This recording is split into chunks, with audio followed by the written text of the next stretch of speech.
I'm here at Destination Star Trek, reporting for cinema.com. I'm here with Michael Ensign, and he was in The Next Generation, he was in Deep Space Nine, he was in Voyager and Enterprise.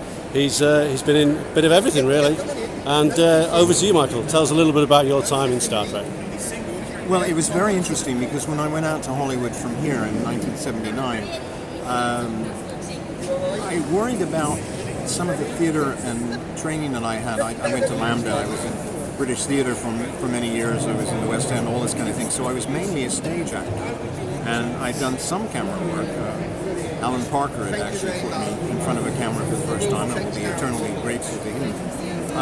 But when I got out to Hollywood, I thought, well, I'm not going to be a theater actor anymore. I'm going to try to be a film and television actor. So when I had my first Star Trek audition, which was for Next Generation and the role of Prola, I began to realize that it would be useful to have all that theater background, because if one is having to wear these elaborate makeups and costumes, it takes a certain amount of style and background to not feel uncomfortable in it. By that I mean if one is playing a very contemporary style,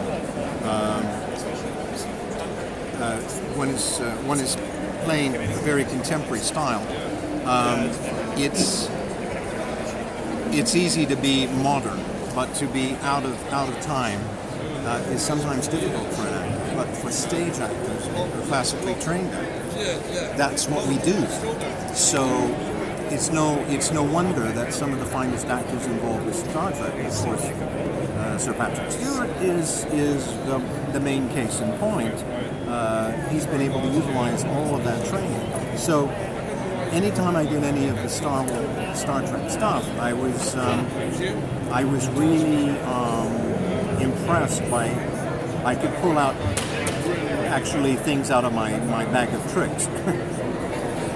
And when I did this part on Voyager, which was great fun because it was a human character, not one that was in a lot of makeup either as a Vulcan or as Prola. I just channeled maybe some really bad old Shakespearean actors. And of course you were in the RSC, weren't you, between 72 and 75? I was. Perhaps you could tell us something you played? A role you played? Oh, let's see if I can remember. I was a member of the company, yes. So I think the way I got into the company, I always felt I conned my way in because they needed somebody who could sing as well as act. So I did all the solo singing for the company while I was with them, but also did my acting roles. But I think it was the singing that got me in.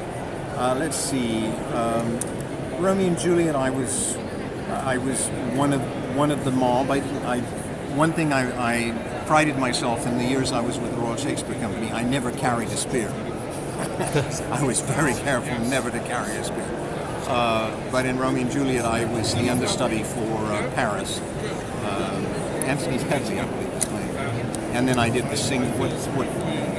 Sometime with, as you know, the RSC will have a composer compose music for each production and set some of the songs in Shakespeare. So if something needed to be sung, I would do it. So Romeo and Juliet, Timothy Dalton was the Romeo, Estelle Kohler was the Juliet. It was amusing to me that when I work it out, I worked with Timothy Dalton, and then later on I did a play at the Roundhouse and at the Phoenix Theatre with Pierce Brosnan, so another James Bond. And then let's see, in Richard II I did Bushy, I believe. Going through the memories here. The role I enjoyed most during that first season was Dumaine in Love Sabers Lost. That was. I always feel what a gift the actors that were there at that time. Ian Richardson, Richard Pascoe, some of the greats of the theater, and to be on a stage with them, and Ian McKellen.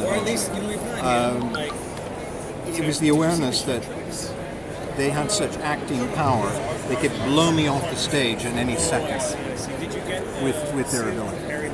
Then we did the Gorky Place Summerfolk, and I had I'm blanking, I got to get out my records to see what that was. But anyway, the time I was with the RSC was great fun.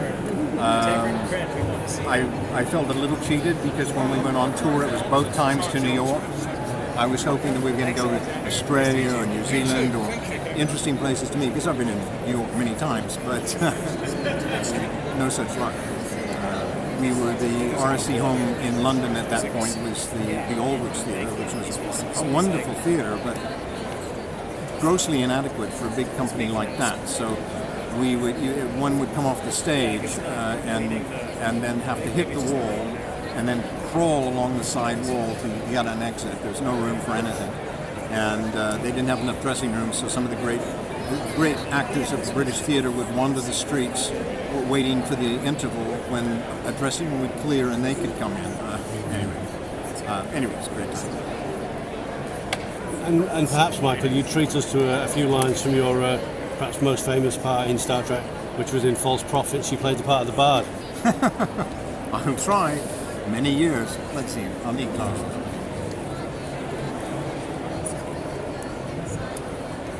Oh, these many years ago, the people's hearts were sad and low.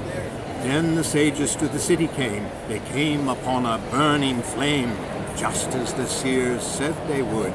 They lifted Sakar's blinding hood. I'll wager you never heard the song of the sages more beautifully, more faithfully recited. I certainly haven't, Michael, but I haven't got any money to give you. Well, you'll just have to find out what happens, won't you? Don't you need some money for your ointment for your eye? Perhaps. I believe the eye perhaps may have been on the other eye earlier, Michael. No. Of course it's not. How could you say that? Well, it's been a pleasure, Michael. What a fun thing to do. Oh, thank you very much. My pleasure. Thank you.